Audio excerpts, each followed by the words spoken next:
চাচা কুটি যাও? যায় ভিনটা দেখে আসি। তোর দ্বারা তো কোনো কামই হয় না, তুই গোটে গেছিল? চাচা এক বন্ধুর বাড়িতে গেছিলাম, বাড়ি হওয়া বাজার দিকে যাবো।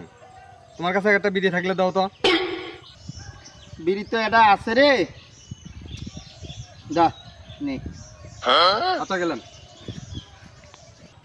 এই জিটি সিটি বিড়ি চায়, এই বিড়িটা যদি মানুষের সামনে চায় তাহলে আমার সম্মানটা থাকবে।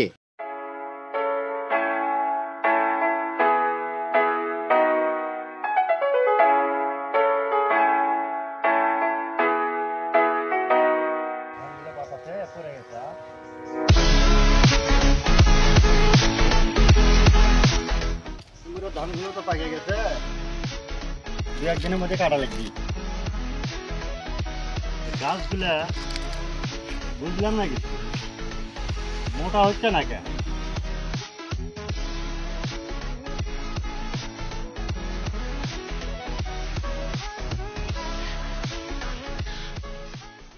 ঘটকের নাম্বার দেখতেছি। আসসালামু আলাইকুম। হ্যাঁ ঘটক, কি খবর? কোন গ্রাম? ও হ্যাঁ, গ্রাম তো চিনি, বাড়ি আমি চিনবো। আচ্ছা, ছেলের বাপ কি করে? হ্যাঁ, ও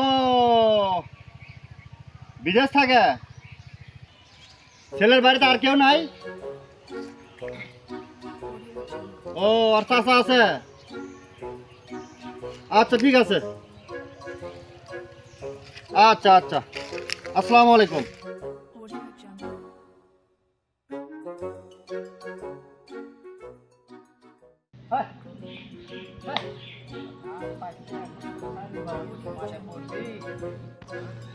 কি অবস্থা?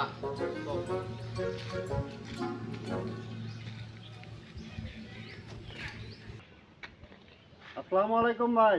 ওয়ালাইকুম সালাম। ভাই আপনি কুটি? ভাই আমি তো জমির। কে ভাই, চিনতে পারলাম না তো আমি। ভাই কদ্দুস ঘটকের সাথে কি কোনো কথা হয়েছিল? ও ভাই হ্যাঁ হ্যাঁ, চিনবার পাচ্ছি। আপনি কুটি? ভাই আপনার বাড়ির সামনে আমি। ও ভাই, ওই যে আমার বাড়িতে আসতে যে পাকুড়তলাটা, ওখানে আপনি দাঁড়ান, আমি আসতেছি।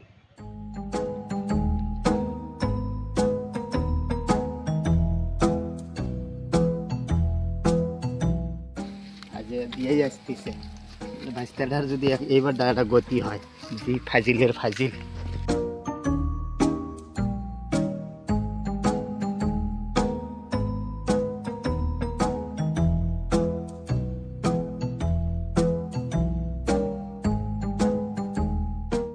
এটাই তো সেই পাগড়ে গাছ, এটাই তো থাকবে গুলো।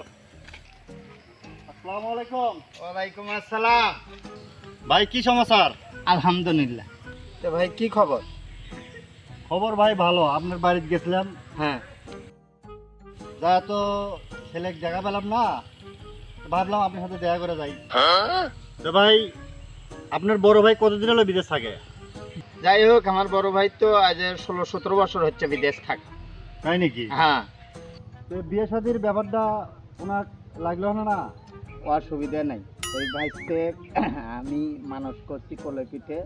ও ভাই যদি আমি এটা করি কিচ্ছু বলবো না, আরো খুশি হবি। ও আচ্ছা ঠিক আছে। তো যাই হোক, ঘটকের কাছে যা শুনছি তাতে তো আপনার ভাইটা অনেক ভালো।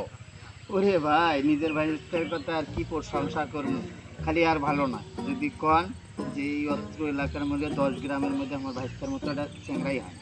আরে ভাই, এইটা ছেলেই তো আমি খুঁজছি। ওরে খোদা কইলেন কি, আমার ভাইতে এটা বিড়ি সিগারেট জুয়ে মদ কিচ্ছু খায় না। আরে ভাই, জুয়া মদ খায় না, ইনকা ছেলেই তো আমি খুঁজছি। চাচা হ্যাঁ, 1-1.5 ঘন্টা হলো তোমাকে খুঁজেছি, কুটি থাকো তুমি? কি স্যার? নাস্তা দাও। মান সম্মান যদি আমার সাঙ্গত তুললে, আমি মনে মনে যেটা ভাবছি সেটাই হলো। করবো আমি, আল্লাহ বাঁচাও। চাচা হ্যাঁ দাও, ম্যাচ দাও। কি হলো? হ্যাঁ থাম তো, দেখতেছি এটা মানুষের সাথে কথা করছি। আর ম্যাচ দাও, বিড়ি খাওয়া লাগবে, আমার নিচে উঠে গেছে। বাবা তুই এটা 5 মিনিট খারাপ হয়, আমি কথাটা কয়া আসি তারপরে।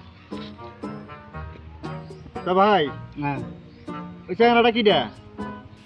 আরে আর কই না রে, গ্রাম সম্পর্কে আমাদের সম্পর্কে ভাসতে কি হলো চাচা? হ্যাঁ গ্রাম সম্পর্কে ভাসতে মানে আমি তোমার একমাত্র ভাসতে, আর তুমি করছো গ্রাম সম্পর্কে ভাসতে? বাবা কি রে? বুঝলাম না, একমাত্র ভাসতে মানে? মান সম্মানটা খালি আমার ওদের এক ছেলের ইজ্জত বুঝি আর থাকিল না। চাচা আমি ছোট থেকে তোমার সাথে ফ্রি ভাবে চলাফেরা করছি, এই বিড়ি খাওয়ার জন্য যদি আমার বিয়ে ভেঙে যায়, তা আব্বা যদি শোনে, তা আমার কিন্তু খবর আছে। তুমি যেভাবেই হোক আমার এই বিয়েটা ম্যানেজ করো চাচা। আচ্ছা ভাই, ওই চেহারা যে করলো একমাত্র ভাসতে, আমি তো এই কথাটা কোনো মানে বুঝলাম না। ওটাই আরে ভাই ইনকা কত ইনকা পল্টাচ্ছেন কে? ছেলে কি ওডেই? সবাই ওটাই আমার ভাসতে। হ্যাঁ হ্যাঁ কি কোন এগুলা? আপনি যে এতক্ষণ ধরে করলেন যে আপনার ছেলে মনে করেন যে হীরের টুকরে, এই অত্র এলাকার মধ্যে ওরকম ছেলে নাই, মদ গাঞ্জা জুয়া বন্ধ খায় না। আর এখন আপনি কি শুনেছেন? আপনি অনল চাষা, আপনি কি আশা করছে যে ম্যাচটা দেও তো বিড়ি খাই? আরে ভাই প্রয়োজনে মেয়ে কাটিয়া গাঙ্গত ভাসে দেবো, আপনাদের মতো ফ্যামিলিতে মেয়ে বিয়ে দেবো না। হট মিয়া, ফালতু মিয়া, কথাবার্তা এখন সাইজ ওয়াইজ না, এখানে মিথ্যা কথা কন। আরে করলো কি আজ আমার এই ভাইসতে আমার মান সম্মানটা কোটে রাখলো, আমি আয় দিয়ে দিয়ে মাথা তুলছি আজকে, তাই আমার মান সম্মান কোটে রাখলো। তা আমার মতো এইরকম ভাইসতে গেলে কেউ আয় দিয়া আমার মতো এইরকম বাঁচতে গেলে কেউ আগে